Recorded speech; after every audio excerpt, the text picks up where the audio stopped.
La prima la comprai glitterato, non è reato, che avevo 21 anni, la pagai 2 milioni di lire, 900 non 1100, e allora andai tutto contento, tutto casato, soddisfatto, perché me l'ero comprata con i miei soldi. Sì! Sì, le cose stupide si possono fare senza mettere in pericolo gli altri, ma solo te stessi, sei un po' coglione, ma d'altronde i santi stanno in cielo.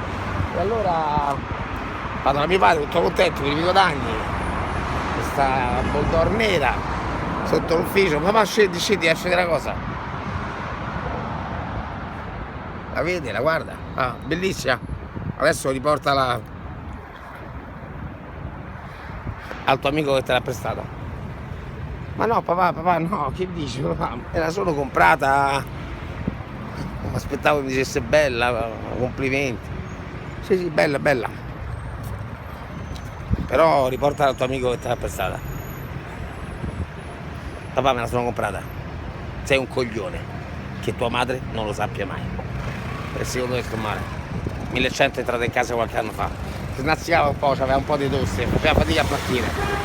Adesso è fantastica, dell'85, una vera MILF, è una motorbike I would like to fuck. C'ha la voce roca, è un po' burbera, d'altronde sti trentenni sono un po' così, no? Si sentono grandi, si sentono uomini. Ci facciamo 10 metri insieme e poi solo sound.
Un bambino tutto vive anche per questo. Secondo te sto male, viva la vita, bella per te.